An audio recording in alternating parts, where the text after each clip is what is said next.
Yeah, good day everyone.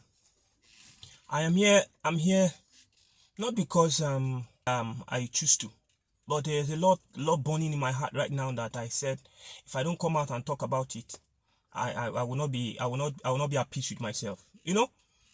Going to my Facebook page days ago, I was beginning to read news about people in Kogi State mobilizing themselves to recall Natasha Akpoti Uduagan back from the Senate. And it makes me wonder, what kind of people are we? What kind of humans are we?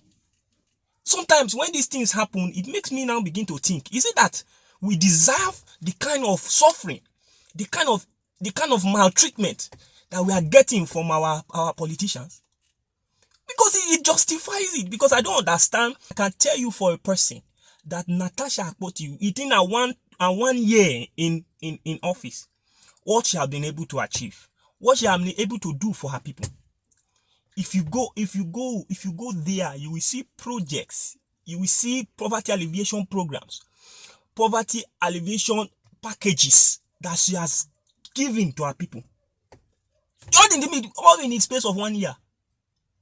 She was able to do that. She was able to do some of these things in 1 year, and they are indicators to prove that she is going to do more. Okay, for such a person that have done so much for her people to now be going through a hard time, which is normal in life, you understand? In your course to project upward, you face encumbrances. And what do?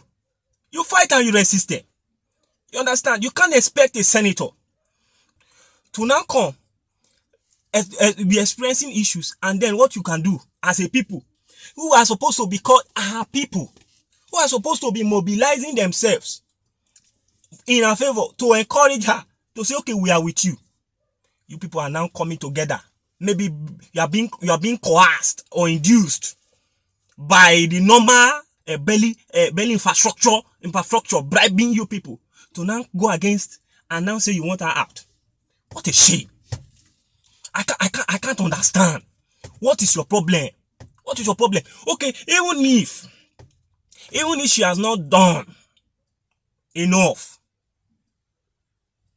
but for the fact that she's fighting an external force, can't you pipe low and give her the kind of support so that we will know that for some of us that are from Kogi, if we are fighting an external war, we always know that our home is behind us. Our home is supporting us. But now, the biggest and the surest way for her to lose that war is what's happening now. They have turned our own home against her. People from our own house are now militating against her. Like the Yoruba people say, kokoro tinjefo, luwa. The ant that eats vegetable is inside it from her home. Because of the little money that they will give you now. Monies that at the end of the day with the pressing state of the economy cannot last you more than 3 months. No matter how you try to manage it.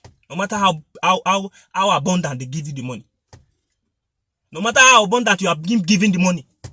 Monies that cannot take you more than 3 months. I can bet you cannot take you more than 3 months. Now you are going against a daughter of the soil, a son of the soil, and you say you call it politics.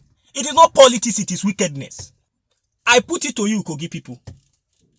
Please, go back to the drawing board and retrace your step. Correct whatever it is, whatever mistake that you are making, correct it now. Because it is not only about today, it's about tomorrow. What lessons are we leaving? Our future politicians, our future leaders.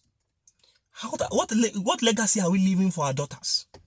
That they cannot thrive in the midst in the political scene with men, that they cannot be in a country where the rule of law is in place, where people play fair, people play by the rules. Let us play by the rules. Let us play by the rules and see who wins.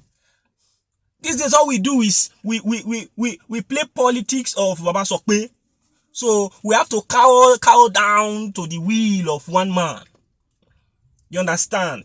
Irrespective of your talent, irrespective of your desire to be a change, it doesn't matter. You just have to align to a popular cause or popular power source to be able to thrive. So everybody must be on the same signs.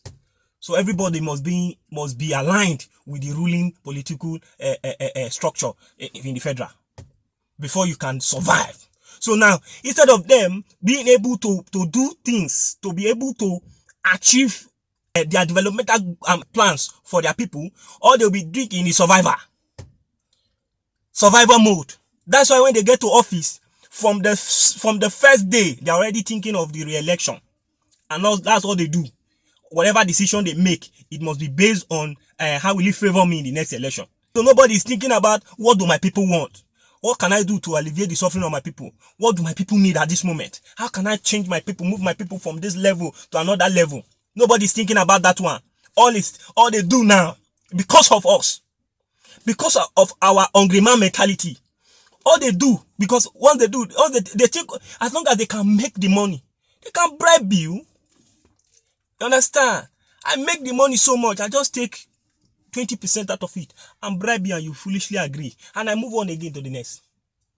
So that's why you see our politicians these days that they know that Nigerians don't care about fundamentals. They don't care about what is to be offered.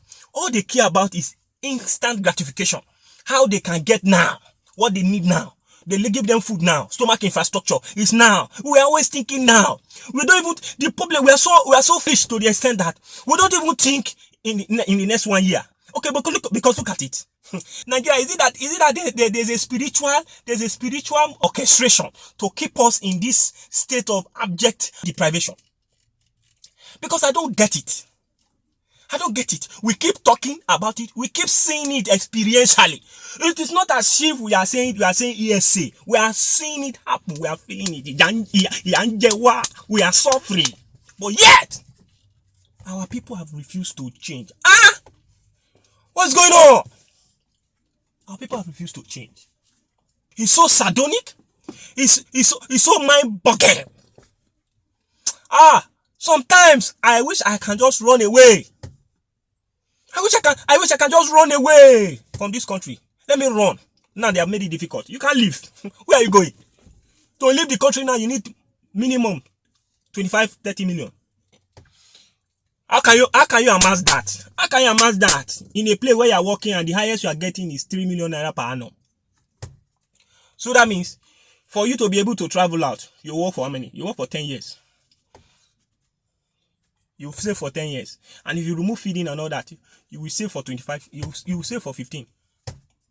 I don't know if you are listening to me. I don't know if you are listening to me, sir. We are in big mess.